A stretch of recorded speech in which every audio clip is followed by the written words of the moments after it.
ओम क्लीं कृष्णाय गोपी जन वल्लभाय स्वाहा। नमस्कार प्रिय मित्रों, मैं प्रियंका और मिलिया आपके अपने YouTube चैनल देव रहस्य भक्ति और ज्ञान में स्वागत करती हूँ। आज के इस वीडियो में हम एक ऐसी प्रक्षेप के बारे में बातें करने जा रहे हैं जिसका वर्णन शास्त्रों में बहुत सुंदर तरीके से किया गया है। और क्या आप जानते हैं कि ये उतनी ही पूजनीय है जितनी देवी राधा।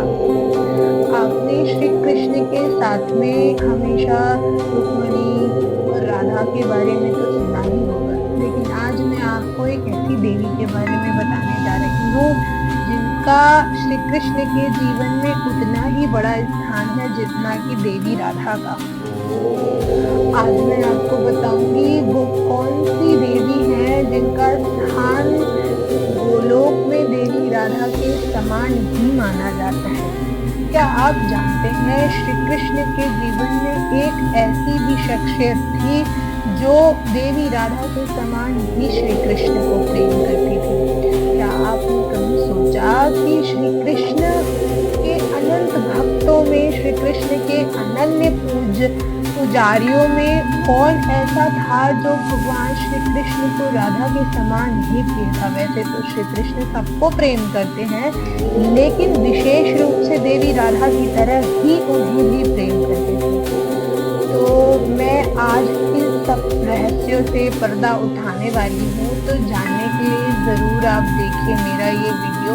और यदि आपको मेरा वीडियो पसंद आता है तो उन्हें लाइक शेयर सब्सक्राइब कीजिए। आज मैं आपसे बताने वाली हूँ कि कौन है देवी चंद्रावली। चलिए वीडियो को शुरू करते हैं। देवी चंद्रावली के बारे में शास्त्रों में कई बातें लिखी गई हैं, कई सारी वर्णन आए हैं। आप जानते हैं कि राधा रानी की एक बहन भी थी और ऐसी दिव्य गोपी जिन्हें बड़ी गोपी के नाम से ब्रिजमंडल में जाना जाता है। देवी चंद्रावली भगवान श्री कृष्ण की अनन्य भक्त थी और उनसे शालीनता से प्रेम करने वाली थी। आपने श्री राधा कृष्ण की नोकझोंक के बारे में तो पढ़ा ही होगा। राधा रानी रूठे तो कृष्ण मनाए, कृष्ण रूठे तो राधा रानी मनाए। लेकिन देवी चंद्रावली का प्रेम बहुत शांत था। जैसे समुद्र की सतह शांत होती है और लहरें अल्हड़पन करते हुए अपना वेग बताती है, उस तरीके से फर्क है दोनों प्रेम में। लेकिन देवी चंद्रावली के प्रेम की दिव्यता शायद शास्त्रों में देवताओं ने भी कही और कह के उनका गुणगान किया, जिन्हें श्री कृष्ण भी अपना मित्र मानते हैं और उतना ही गहरा प्रेम जितना कि देवी राधा से।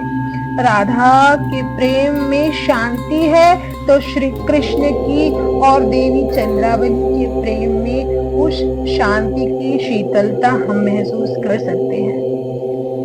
देवी चंद्रावली उन पवित्र गोपियों में से थी जिन्होंने भगवान श्री कृष्ण के साथ मधुर भाव और संबंध रखे। जहाँ राधा रानी ने अपने संबंध को पूर्णतया सब पर श्री कृष्ण पर अधिकार स्वरूप प्राप्त किया, वहीं श्री कृष्ण से अंतर्मुखी होकर प्रेम करने वाली थी देवी चंद्रावली। उन्हें मित्र, सखा, आराध्य मानकर उनकी पूजा अर्चना मनी मन करती थी और श्री कृष्ण से अनन्य प्रेम करती थी। गर्ग संहिता, ब्रह्म वैवर्त पुराण, पद्म पुराण, ब्रह्मांड पुराण, इन चारों ग्रंथों में देवी चंद्रावली का स्पष्ट उल्लेख मिलता है और इनकी महिमा का गान किया गया है। चंद्रावली के बारे में शास्त्र कहते हैं चंद्रावली वृषभानु यानी जो राधा रानी के पिता थे उनके भाई की पुत्री थी। क्या आप जानेंगे, मतलब उनके छोटे भाई की बेटी थी देवी चंद्रावली। उन गर्ग संहिता में लिखा है वृषभानु जो राधा रानी के पिता है उनके भाई की पुत्री थी देवी चंद्रावली। चंद्रावली का स्वभाव और रूप। चंद्रावली अत्यंत सुंदर थी। उन्हें कहा जाता था चांद जैसी सुंदर। उनकी सुंदरता का वर्णन शास्त्रों ने नायति नायति करके किया। कहते हैं उनकी सुंदरता का वर्णन मुख से भी नहीं किया जा सकता। परंतु जब श्री कृष्ण गोपियों के साथ रास करते थे तब वे दूर मौन रहकर उनके सौंदर्य का दर्शन करती थी। राधा कृष्ण के सौंदर्य का दर्शन करती थी। आप सोचिए कि कोई अगर किसी से प्रेम करता है, उस प्रेम में उन्हें किसी न किसी तरीके की उम्मीद तो होती है। एटलीस्ट इतना तो वो चाहते हैं कि वो हमको भी प्रेम करे, प्यार करे। लेकिन देवी चंद्रावली इसी एक भाव की मेन पथ प्रदर्शक थी कि उन्होंने कहा हम किसी चाह में प्रेम नहीं कर रहे हैं, हमको चाहिए नहीं कुछ। यहाँ तक कि हमको तो ये भी नहीं चाहिए कि हम तुमको प्यार कर रहे तो तुम भी हमको प्यार करो। ये बहुत बड़ा भाव था उनका।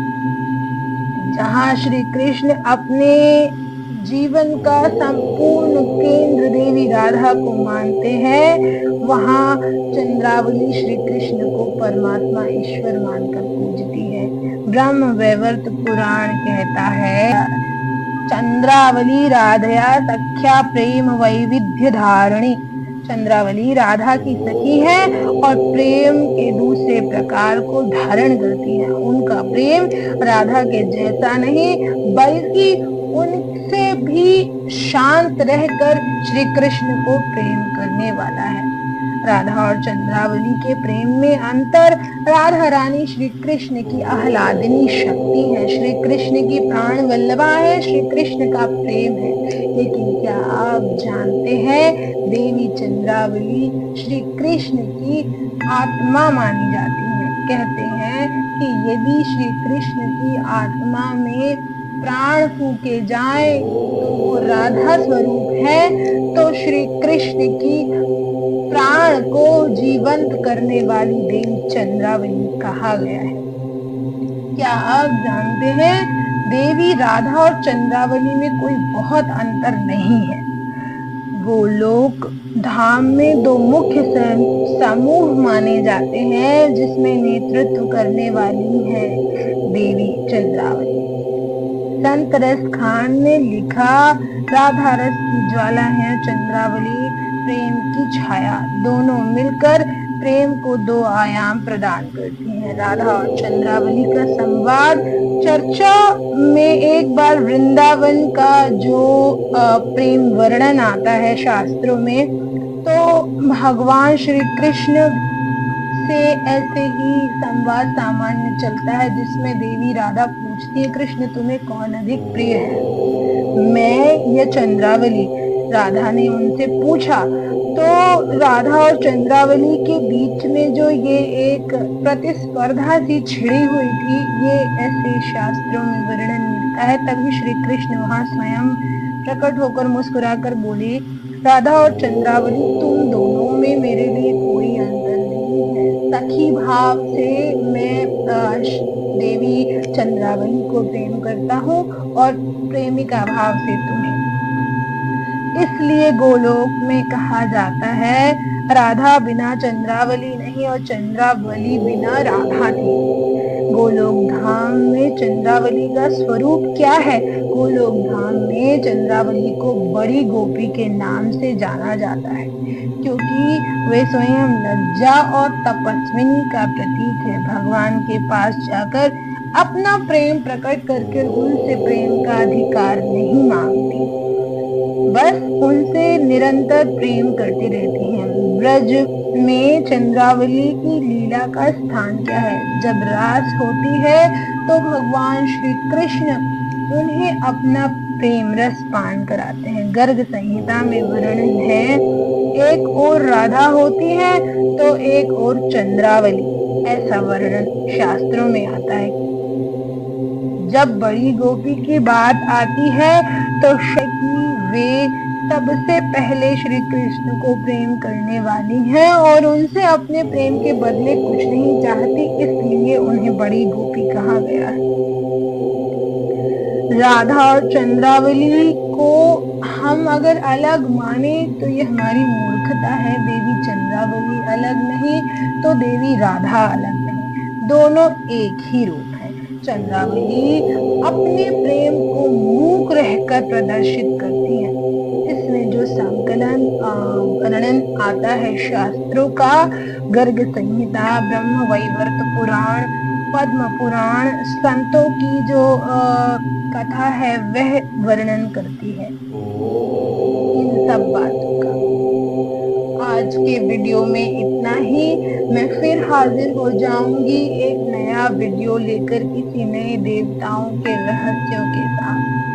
आपने मुझे अब तक धैर्यपूर्वक सुना, आपका कोटि कोटि धन्यवाद। आज जो मैंने आपको इस वीडियो में बताया उसमें देवी चंद्रावली के गूढ़ रहस्यों का वर्णन था जो शास्त्रों के द्वारा प्रमाणित है। और शास्त्रों में चंद्रावली को देवी राधा से कमतर नहीं आंका गया।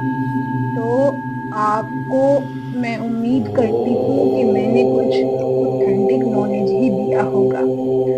आप सभी सुखी रहे, स्वस्थ रहे, इसी आशा के साथ आपको मैं अपना प्रणाम भेजती हूँ। भगवान श्री कृष्ण के चरणों में मैं प्रियंका दंडवत प्रणाम करती हूँ। देवी चंद्रावली का प्रेम जिस प्रकार श्री कृष्ण की तरफ था वैसा ही प्रेम हम सबके मन में जागे, ऐसी आप सभी के लिए भी आशा करती हूँ। उम्मीद करती हूँ कि आप लोगों के जीवन में भी चंद्रावली जी की तरह ठहराव पहुंचे। आपको मेरी इसी तरह की मंगल कामना के साथ इस वीडियो को विराम देती हूँ।